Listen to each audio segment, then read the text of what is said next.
जिस्मानी बीमारियाँ होती हैं, नज़ला, जुकाम, बुखार, इसी तरह नफसियाती बीमारियाँ भी होती हैं, जिसमें डिप्रेशन, एंग्जाइटी सबसे कॉमन बीमारियाँ हैं। और बिल्कुल इसी तरह जैसे बुखार होता है तो पैनाडोल दी जाती है तो बुखार उतारने के लिए, बिल्कुल इसी तरह जब डिप्रेशन होता है तो एंटी डिप्रेसेंट दी जाती है डिप्रेशन को ठीक करने के लिए। ये ऐसा नहीं है कि मैं आपको पैसे दे दूँ, घुमाऊँ फिराऊँ, हालात अच्छे कर दूँ तो आपका डिप्रेशन भी ठीक हो जाए। ऐसा नहीं है। ये बीमारी है, जैसे जिस्मानी बीमारियाँ होती हैं, जैसे जिस्मानी बीमारी का इलाज होता है, इसका भी इलाज करवाने से ये ठीक होगा। लोग अक्सर सवाल पूछते हैं कि भाई कभी ना कभी तो डिप्रेस हर कोई होता है। आप भी होते बुरे हालात हो तो बंदा डिप्रेस हो जाता है, अच्छे हालात हो तो बंदा खुश हो जाता है। तो बीमारी कब कहेंगे इसको?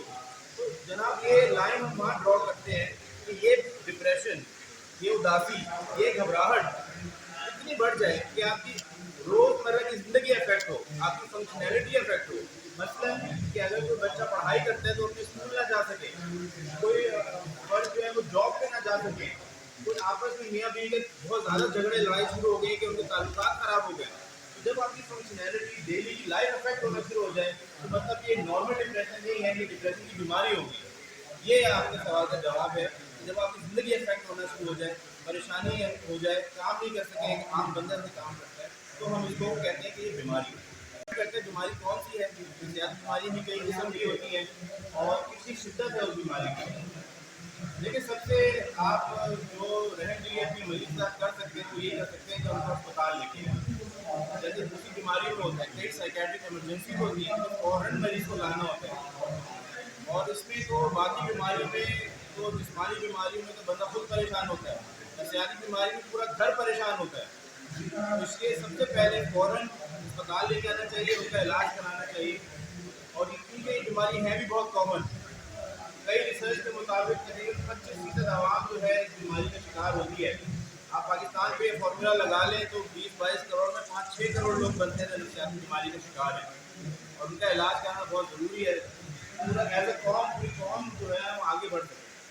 अगर घर वाले बिल्कुल जो है पूरी सपोर्ट दें और उसकी बीमारी को सबसे उसको प्यार दें, उसको केयर करें, उसको जीते नहीं, उसके साथ डांट डपट का मामला ना करें, मतलब ये उनको हालत बेहतर हो सकती है। और उसको जो है किसी अच्छी डॉक्टर की बात की जाए और ये समझें कि वाकई में लेने की बात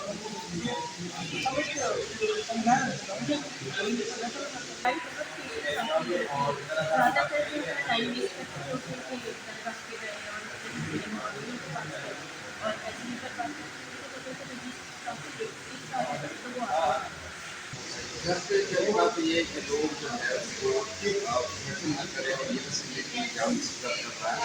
और दूसरी बात बजाय जिन चीज़ों के चक्रों में पढ़ने से ठीक है इन्हीं के साथ में आप जान हो रहा है पढ़ लें अच्छा हम लोग के इलाज के पहले वायरस को देखने का बेहतरीन तरीका ये है कि एक तो उसकी जो एक्टिविटीज़ है जो काम है एक नॉर्मल हो जाएगा। वो हरकतें ऐसी करेगा जो आम तौर पर वो नहीं करता। चुप अगर बहुत ज़्यादा बोलता है कोशिश चुप हो जाएगा, वो बोलना बंद होना शुरू हो जाएगा। तो ऐसी चीज़ें करना शुरू कर देगा जो नॉर्मल होगी, जो आम तौर पर वो नहीं करता करेंगे और वो आगे आएंगे, अपने प्रॉब्लम शेयर करेंगे और अपने मसले के हल की तरफ जाएंगे। तो इसलिए WHO ने डिसाइड किया कि मेंटल हेल्थ डे मनाना चाहिए, बल्कि डे पूरा महीना मनाना चाहिए ताकि लोगों के अंदर जहनी बीमारियों के हवाले से शऊर पैदा हो।